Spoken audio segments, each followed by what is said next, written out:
Welcome to church on this blustery, wintry night.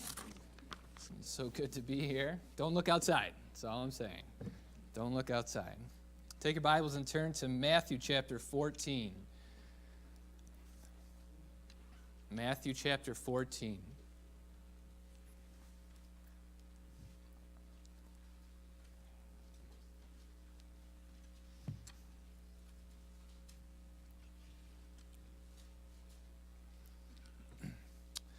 All right.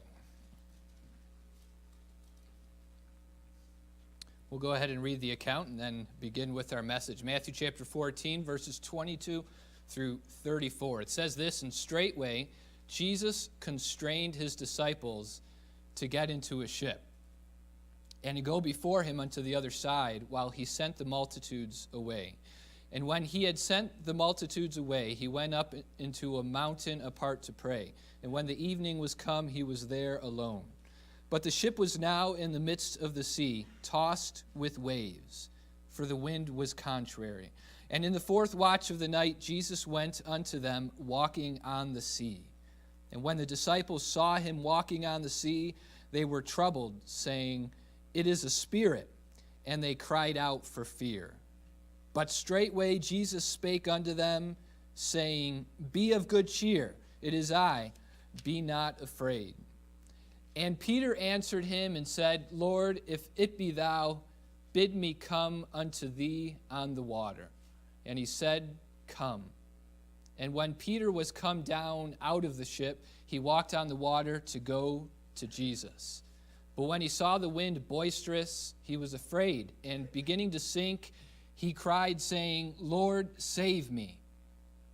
And immediately Jesus stretched forth his hand and caught him, and said unto him, O thou of little faith, wherefore didst thou doubt? And when they were come into the ship, the wind ceased. And they that were in the ship came and worshipped him, saying, Of a truth, thou art the Son of God. The title of this message is Within Reach, as you can see. And the visual that you see behind me is the visual that was used, as you might have seen it back on the bulletin board or through the flyers that we sent out. It's the visual that they use for the Sight and Sound show that several of us just traveled down to Lancaster, Pennsylvania to see. The show being titled Jesus. And of course that image represents that moment when Jesus, just in a moment, immediately stretched forth his hand and caught Peter as he was sinking in the water. And it was a fantastic play. You can ask those who went. We had about 74, 75 who went. But I knew that approaching this, that this would be a good time, not knowing exactly what the play would all entail, not seeing the whole thing yet. But approaching this week and the opportunity to preach tonight, I thought that it would be a good time to look at this passage and just to really think about it. For those of you who went to the show, to kind of really get it in your head and in your mind with a visual that you have just experienced seeing the play. And for those of you who weren't there, still being able to look deeper into the passage to see some things that we might be able to apply to our lives. It would be impossible for me to take what we saw in the play, but they did do this scene. And it was very well done. Just the things that they did with the displays and with all the lighting and the camera work and how they brought the prop work up off of the platform. They raised the ship that they were in, and of course the wind was blowing all around. They did a pretty fantastic job of showing the ship and showing the water in a very three-dimensional way, and then showing Jesus coming out and walking on the water. And as the discourse would go between Peter and Jesus, and Peter walked on the water, it was just fascinating. It was really fascinating to really think about what that moment was like, to think about what it was like for the disciples, to think about what it was like for Peter, to think about what that moment was when that firm grip grabbed onto Peter and pulled him up. Fascinating. And the reason why it's fascinating and compelling to me, and I hope it is to you as well, is because we can have this same experience with Jesus in our lives. Perhaps not on the Sea of Galilee, but in our lives as we live a life of faith. And that's what I want to consider tonight. I have several things. I kind of want to go through this account verse by verse and draw several things out. So we won't be clicking through the PowerPoint, but we will have somewhat of an outline and points to go through. But pay close attention. We'll move somewhat quickly by point just because there is so much to consider in this passage. So let's see what we can pull out of it. First of all, I would like you to see the constraint. The constraint. Look at verse 22 again, where it says, "And straightway Jesus constrained his disciples to get into a ship, and to go before him unto the other side, while he sent the multitudes away." To constrain someone is to compel or to force them. It is to urge them with irresistible power, or with a power that is sufficient to produce the effect. That's what it means to constrain them. So when we read that, and when we see that Jesus Christ constrained the disciples, we get this idea that perhaps the disciples didn't really want to get on the boat.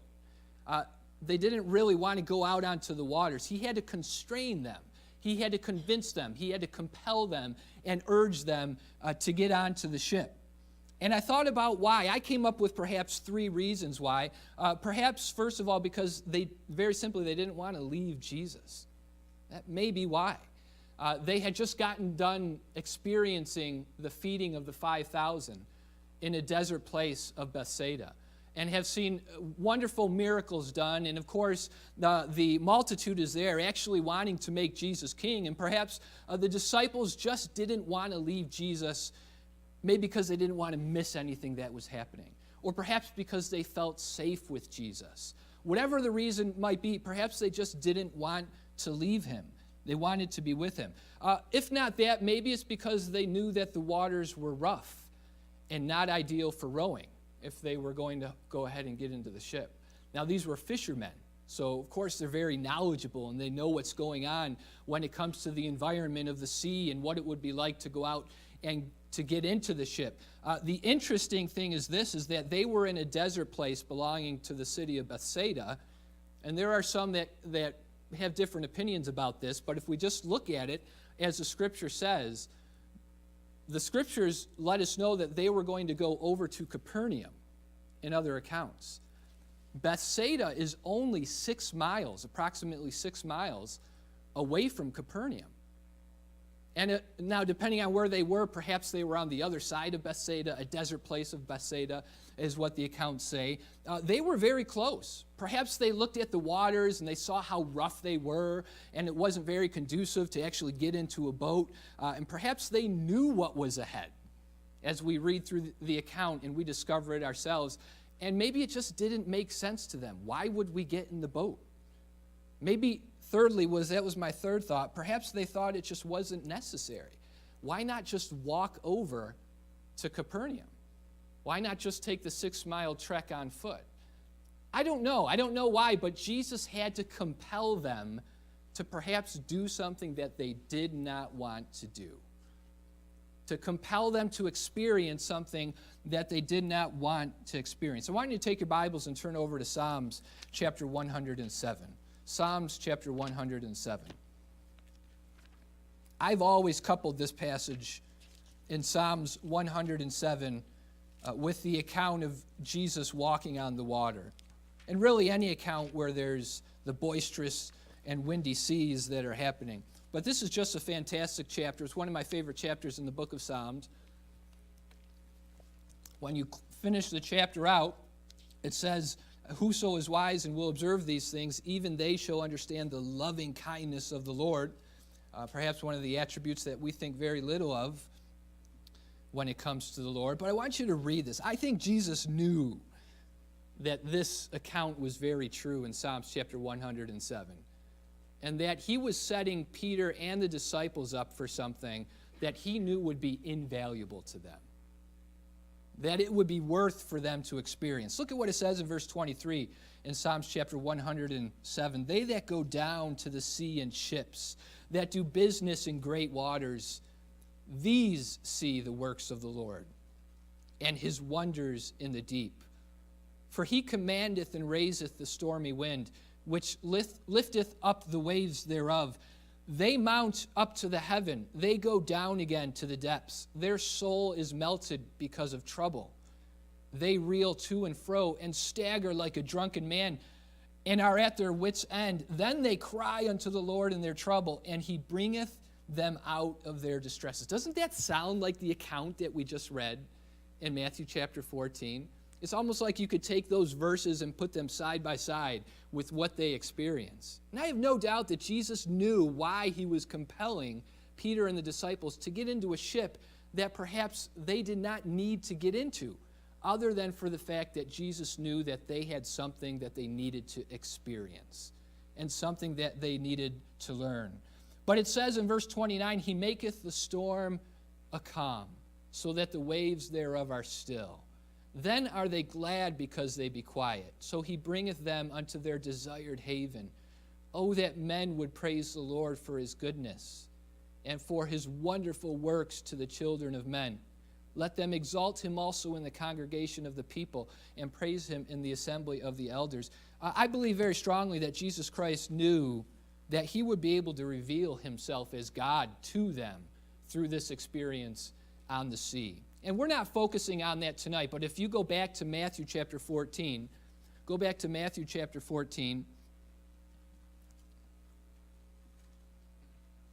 this experience that Peter and the disciples had produced this desired effect.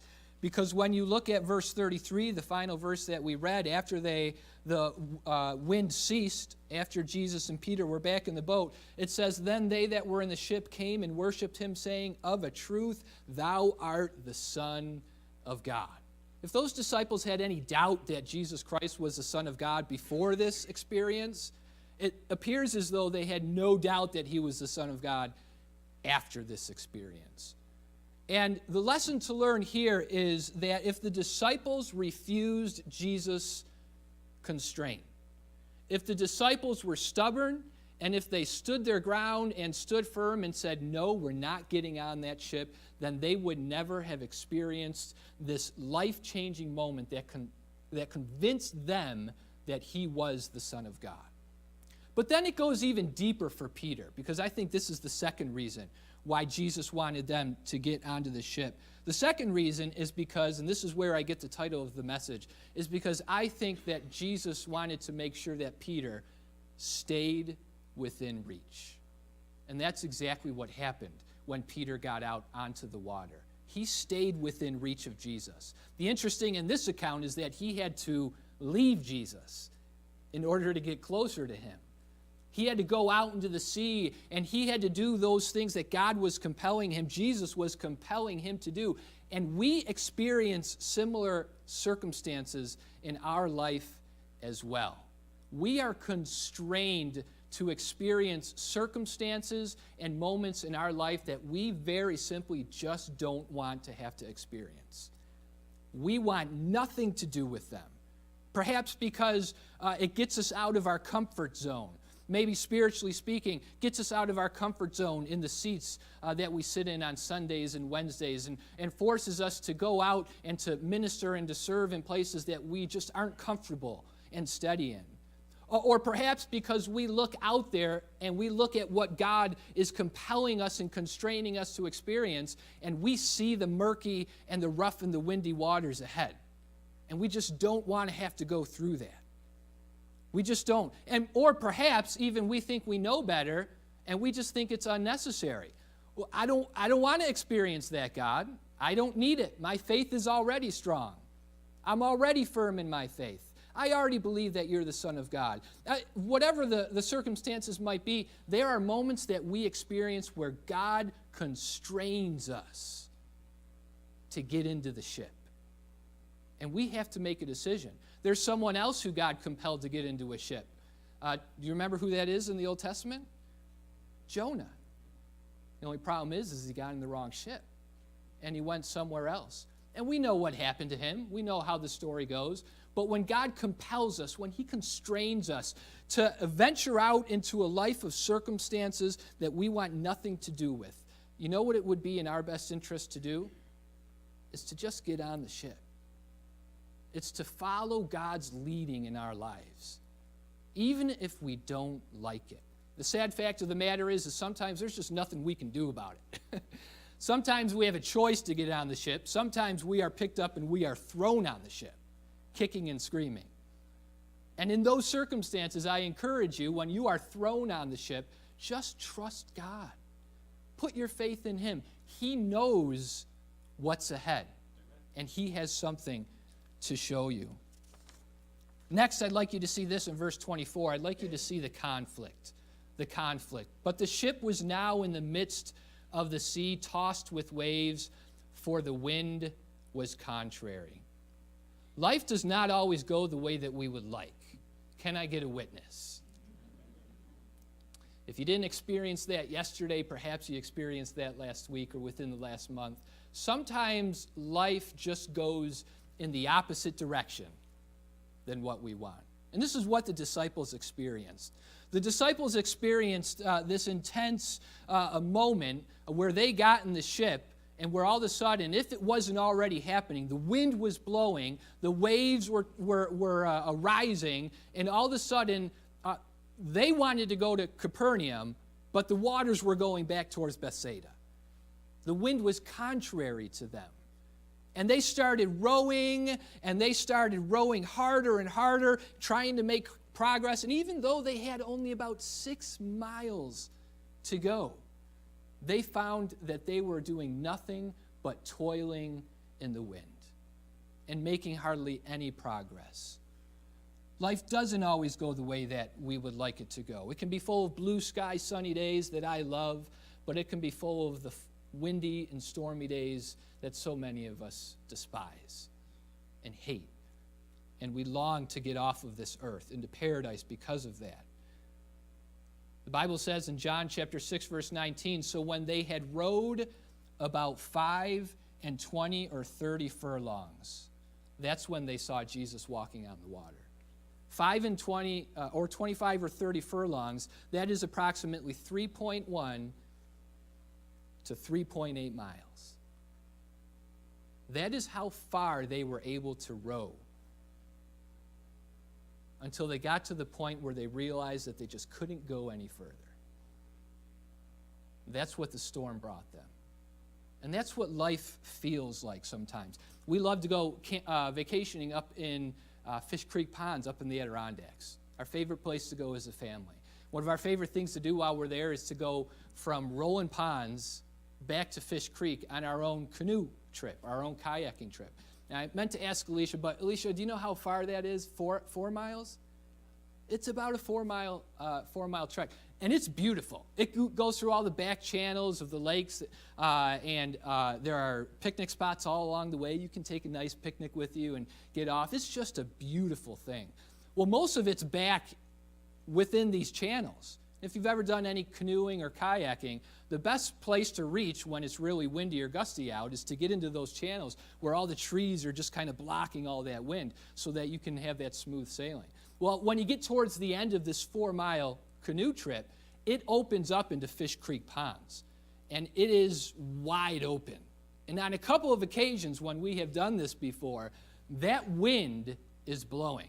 And just moments before, where it seemed like you were going 50, 60 miles an hour, with just an oar, and you're going, and the water's calm, and you can see the fish down there, all of a sudden it starts to get a little choppy. And you start rowing, and the inlet that goes to Fish Creek Ponds, our camping site is situated all the way on the other side of the lake. And so you've got to go through the whole thing. And if you take that route out into that open water and it's windy, you feel it. It feels like it took you as long just to get from the inlet to your camp as it did all of that 4 miles all the way back at the beginning of Rolling Ponds. And you're tired and you're exhausted. And you know what? It seems like you'll just never make it. Like your campsite's not getting any closer. Something is wrong here. And I think that this is the experience that the disciples were feeling when they were toiling and rowing in the wind. And that is the experience that life brings us so many times. It just feels like we're always rowing upstream. And we're just not making any progress. We're not getting anywhere in life. And as a matter of fact, life oftentimes seems like it's against us, and it just wants to tear us down and beat us up. And this is the conflict that we face in life. This is what we hate about life, especially the life of faith, where we need to step out on faith and get into the ship. And we often do it murmuring and complaining because we just don't feel like it's going to get us anywhere and it's not going to be any good for us. But God has something better for us. This is the discouraging thing in verse 25. If that point wasn't discouraging, verse 25 is more discouraging. Look at what it says in verse 25. And in the fourth watch of the night, Jesus went unto them, walking on the sea. Here I'd like you to see not just the conflict, but the continual conflict. When you look in John chapter 6, verses 16 and 17 of the same account, the Bible says, and when even was now come, his disciples went down unto the sea and entered into a ship and went over the sea toward Capernaum, and it was now dark, and Jesus was not come to them. The disciples went down to the sea to get on the ship when even was come. When even comes, that's about 6 o'clock at night is when even comes. The account that we read in Matthew says that in the fourth watch of the night, Jesus went out unto them and walked on the sea. Evening or nighttime back in those days, and as you read the Bible, was broken apart into 4 different watches. The first watch was 6 p.m. to 9 p.m. in the evening, when even comes. The second watch is 9 p.m. to 12 a.m. The third watch is 12 a.m. to 3 a.m. And then the fourth watch is 3 a.m. to 6 a.m. in the morning. The disciples went down to the sea to get into the ship when even was come. Now, I don't know for sure if that was right at 6 o'clock, but it would appear to be that it was at least in that time frame. If that's true, that means they got in the boat sometime around 6 o'clock or shortly thereafter, and they attempted to go 6 miles or maybe a little bit more, rowing in the water all the way until the fourth watch of the night, from 3 o'clock to 6 o'clock in the morning. That is potentially at least 9 hours of toiling and rowing and just trying to get somewhere. 9 hours. Do you think they were exhausted? Do you think they were weary? Do you think they were just tired and just wishing that they could get to shore, that they could get to their destination? Have you ever been going through life, and some conflicts are short and brief, and thank God for it. But some conflicts aren't. Some conflicts just never seem to end. Some troubles and trials and tribulations that you have in your life, they just keep going and going and going and going, and there's just no end in sight. And all you want to do is give up. All you want to do is beg God, will you please come back? Will you please get us out of here? Or will you please take this away? Because if you're a believer, this is the hard thing. If you're a believer, you believe that He can. But yet hour after hour after watch, the toil continues. And it's difficult. It's hard. Sometimes it seems like we are rowing against the current all night long, like our toiling and rowing never ends. And as discouraging as that is, you know that the story gets better and the encouragement comes, because I'd like you to see this in verse 25. I'd like you to see the care. It says this, and in the fourth watch of the night, Jesus went unto them walking on the sea. Let me say this, that before Peter ever went out of the boat to Jesus, Jesus first went out on the water to Peter and the disciples.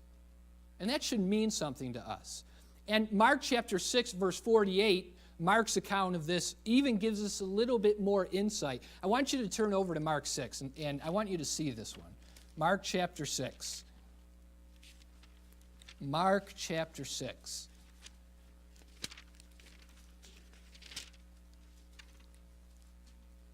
So as you know, what's happening is the wind is blowing, The disciples are by themselves. Jesus Christ is not with them. They have been rowing and rowing since the even, and it is the fourth watch, and they are tired and they are weary. And it says in Mark chapter 6, verse 48, just some very small details and some very significant words. And he, speaking of Jesus, saw them toiling and rowing. I would love to know where Jesus was when it speaks of that right there. He saw them toiling and rowing. For the wind was contrary unto them. And about the fourth watch of the night, he cometh unto them, walking upon the sea, and would have passed by them. He saw them toiling and rowing. You know, sometimes when we go through our troubles in life, even as believers, I think we often question whether or not God really knows and understands and sees what we're going through. And we see an account here where the disciples, even though they were not with Jesus, and even though they were weary, and even though they were exhausted, and they were toiling and rowing, even though they were seemingly by themselves, Jesus knew everything that they were going through. He saw them toiling and rowing. And when Jesus saw them toiling and rowing, of course, we know and understand that that compelled him to go unto them walking on the sea. Just like Jesus saw them toiling and rowing, I want to encourage you very simply tonight, don't ever think that God doesn't care or God doesn't know what is going on in your life. Whatever your trial is, whatever your trouble or whatever your tribulation, God sees you toiling and rowing. He sees it. Jesus sees your toil and he knows what you are going through. Now, for some of us, that can be a comfort. I think for many of us, though, that actually, in some sense, is not comforting. Because why doesn't he help me, is what many of us feel. Why doesn't he change my circumstances? Why doesn't he take me out of the ship, and why doesn't he calm the storm, or why doesn't he row for me? Because he's God. But don't forget, Jesus constrained them to get into the ship for a reason. And that is what we have to keep in mind. Isaiah chapter 41, verse 10 says this, "Fear thou not, for I am with thee. Be not dismayed, for I am thy God. I will strengthen thee. Yea, I will help thee. Yea, I will uphold thee with the right hand of my righteousness." We know what Hebrews chapter 13, verse 5 says. It says, "Let your conversation be without covetousness, for he hath said, I will never leave thee nor forsake thee." You might be going through some very difficult things in your life, but don't ever think that God doesn't care and that God doesn't know. Because he sees your toil. I want you to look at verse 26 and see this also. I want you to see the confusion.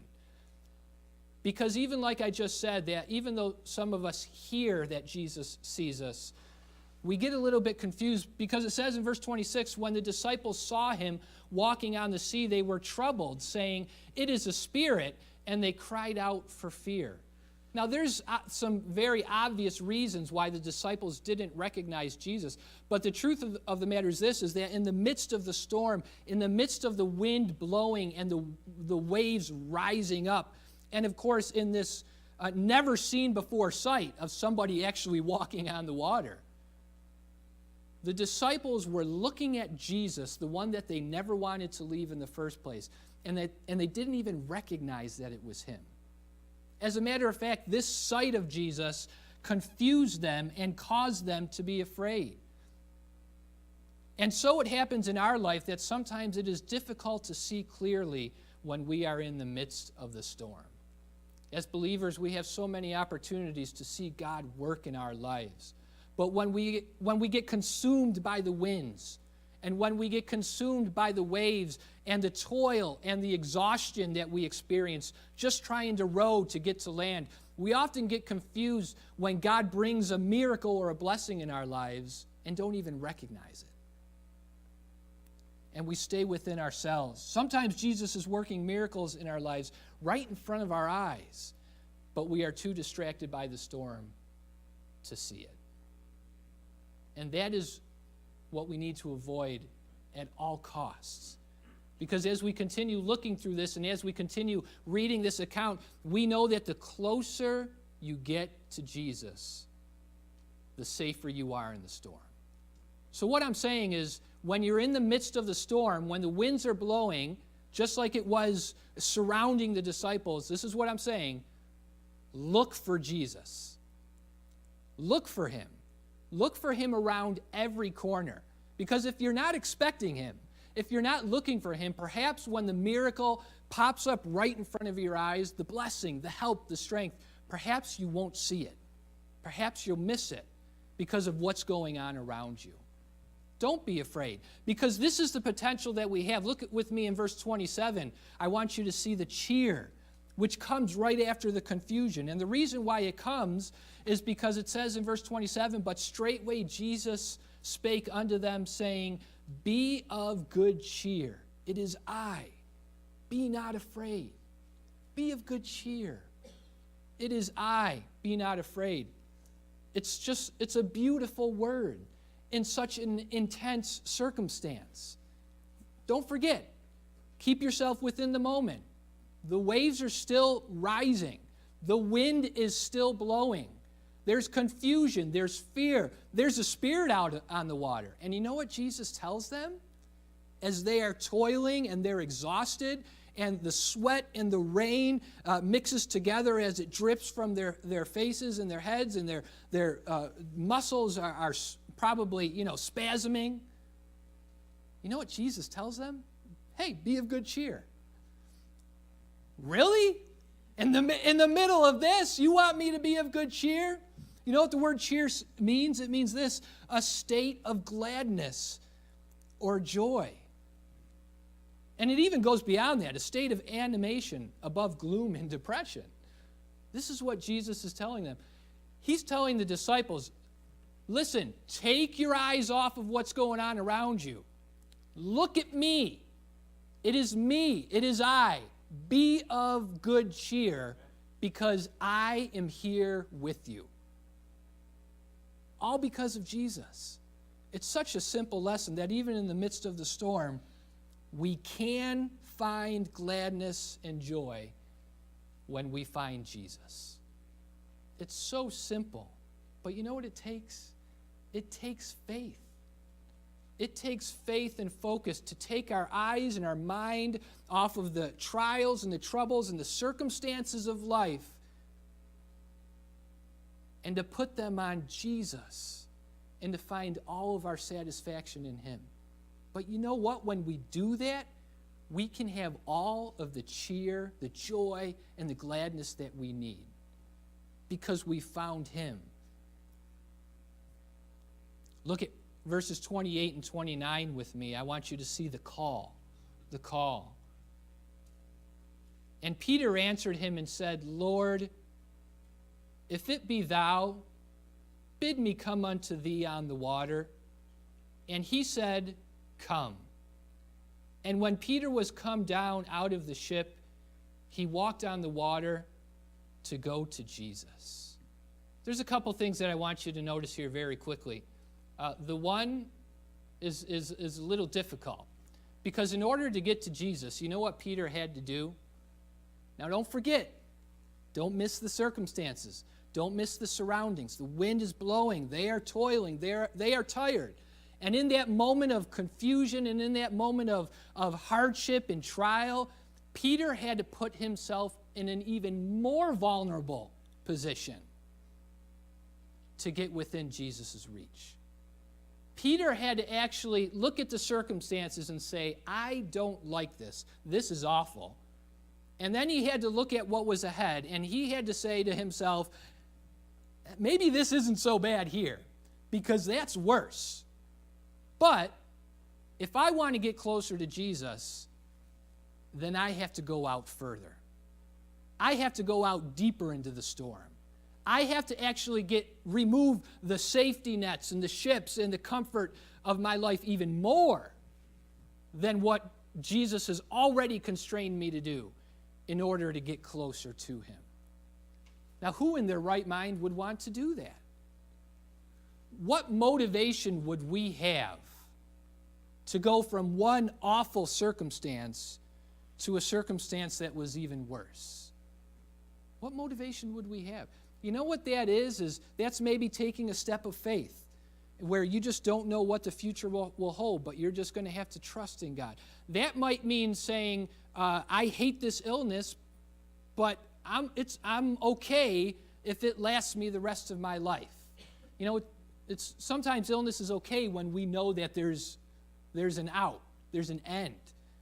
But what about chronic illnesses? What about chronic pain? We don't want to go there. It's okay if I can be healed, but I don't want to go there to get closer to Jesus. You know what Jesus is saying? You might have to even step out a little further on faith and become a little bit more uncomfortable. My question was this in the midst of that thought: what would compel us to do such a thing? And I want to look at what compelled Peter to do such a thing. Look at what it says in verse 28 again with me. Don't miss this. Lord, if it be thou, bid me come unto thee on the water. And then look at verse 29. Jesus says, come. And when Peter was come down out of the ship, notice what it says. He walked on the water. Why did he walk on the water? To go to Jesus. Notice that Peter never asked the Lord to bid him come out onto the water so that he could walk on the water too. He never asked the Lord to do that.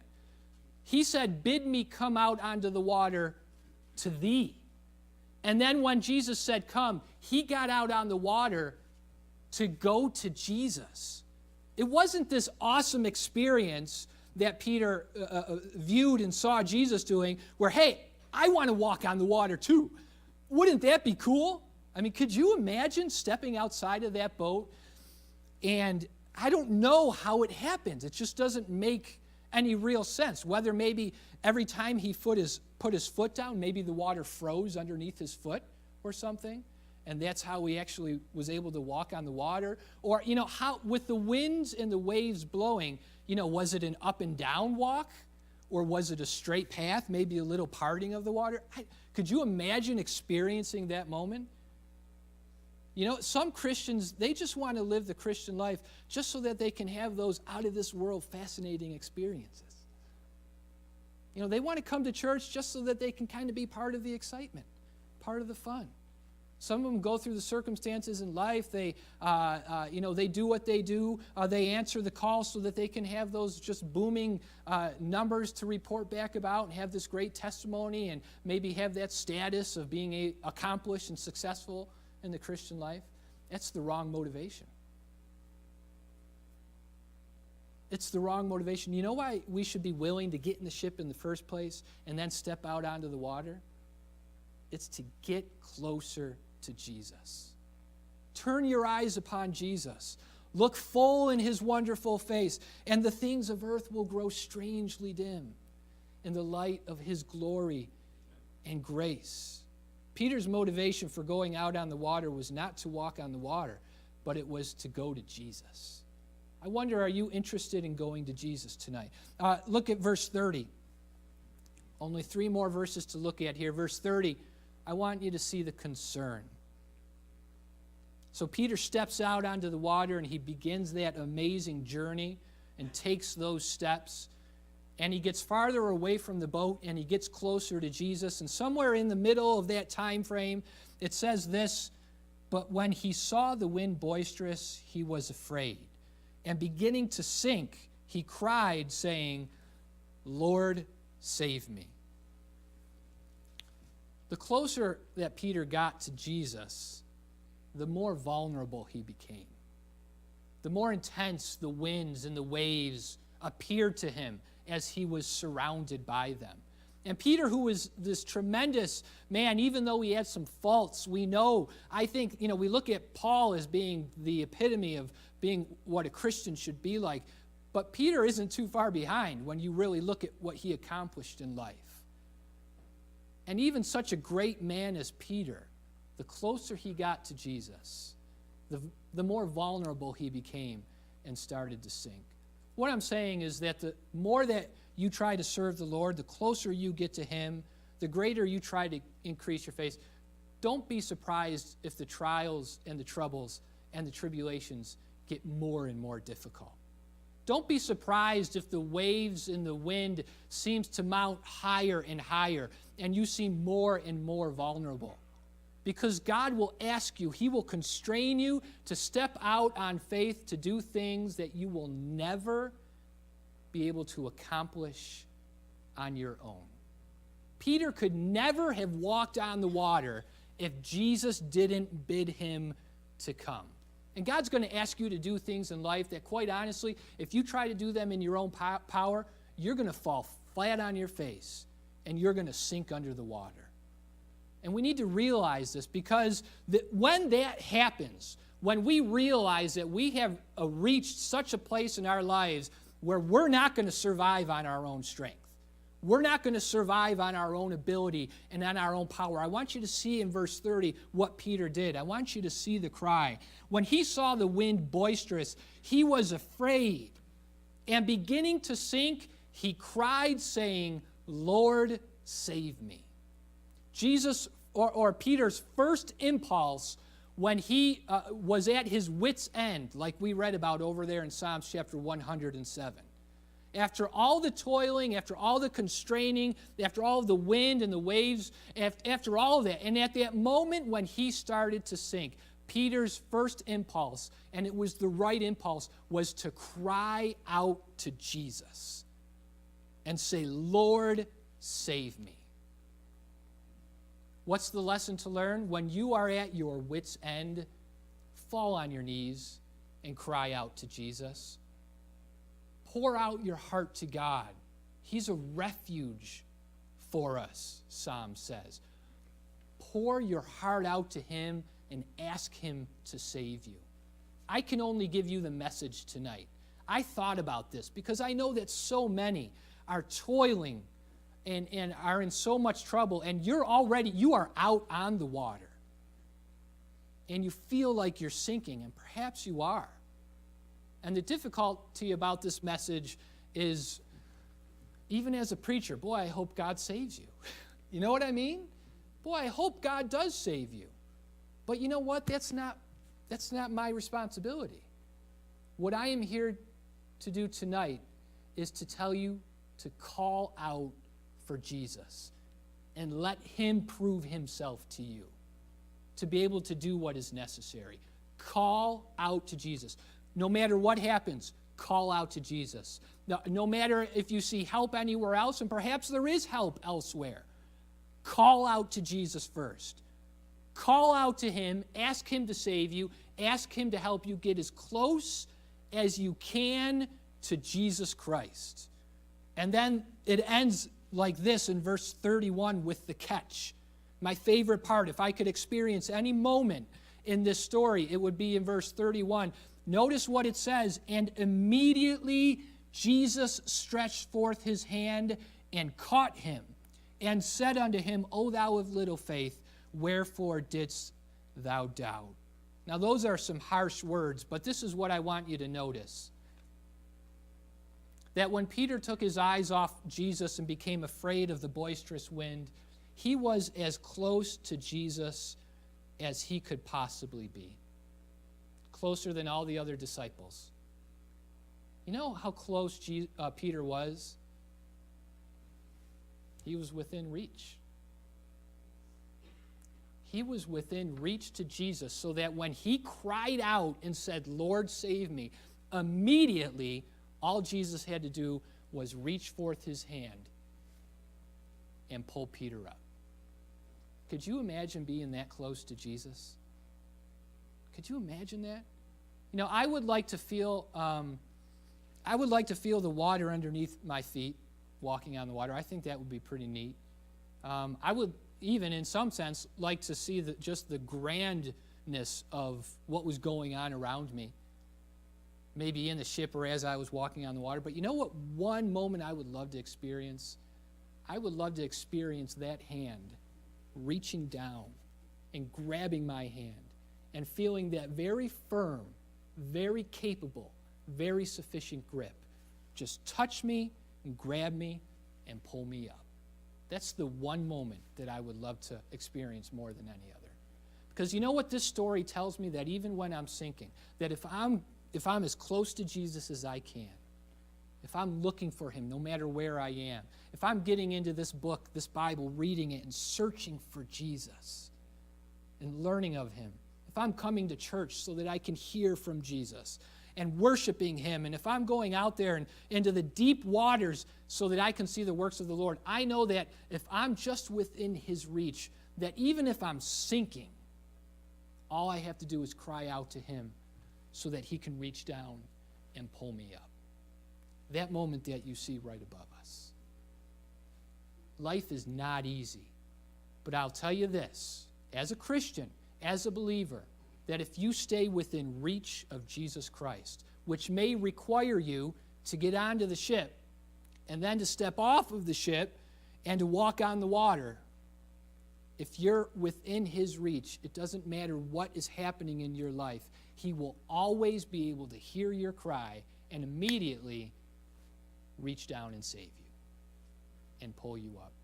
My admonition, my encouragement to you tonight is to get as close as you can to Jesus Christ.